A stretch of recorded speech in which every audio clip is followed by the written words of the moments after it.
കർഷക പ്രതിഷേധത്തിൽ ചർച്ചയ്ക്ക് തയ്യാറായി കേന്ദ്ര സർക്കാർ. കൃഷി മന്ത്രാലയ ജോയിന്റ് സെക്രട്ടറി പ്രിയ രഞ്ജൻ കർഷകരെ ഔദ്യോഗികമായി ചർച്ചയ്ക്ക് ക്ഷണിച്ചു.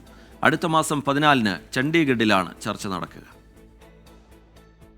കർഷകരുടെ ആവശ്യങ്ങളിലുള്ള കേന്ദ്ര സർക്കാരിന്റെ അവഗണനയ്ക്കെതിരെ നവംബർ 26 മുതൽ നിരാഹാര സമരം ആരംഭിച്ച കർഷക നേതാവ് ജഗ്ജിത് സിംഗ് ദല്ലേവാളിന്റെ ആരോഗ്യനില വഷളാവുകയും വീണ്ടും ഒന്നിച്ചുള്ള സമരത്തിന് കർഷകർ നീക്കങ്ങൾ ആരംഭിക്കുകയും ചെയ്ത പശ്ചാത്തലത്തിലാണ് ചർച്ചയ്ക്കായുള്ള കേന്ദ്ര സർക്കാരിന്റെ ഇടപെടൽ. കൃഷി മന്ത്രാലയ ജോയിന്റ് സെക്രട്ടറി പ്രിയരഞ്ജന്റെ നേതൃത്വത്തിലുള്ള കേന്ദ്ര സർക്കാർ പ്രതിനിധികൾ ഇന്നലെ വൈകിട്ട് സമരപന്തലിലെത്തി ചർച്ചയ്ക്ക് ഔദ്യോഗികമായി ക്ഷണിച്ച് കത്ത് നൽകി. ഫെബ്രുവരി 14-ന് ചണ്ഡീഗഡിലെ sector 26-ലെ Mahatma Gandhi institute of public അഡ്മിനിസ്ട്രേഷനിൽ ചർച്ച നടത്താമെന്നാണ് സർക്കാർ അറിയിച്ചത്. സർക്കാർ ചർച്ചയ്ക്ക് തയ്യാറായ പശ്ചാത്തലത്തിൽ നിരാഹാര സമരം അവസാനിപ്പിക്കണമെന്ന ആവശ്യം ദല്ലേവാൾ നിരാകരിച്ചു. കർഷകരുടെ ആവശ്യങ്ങൾ അംഗീകരിച്ച ശേഷമേ നിരാഹാരം അവസാനിപ്പിക്കുന്നുവെന്ന് ദല്ലേവാൾ വ്യക്തമാക്കി.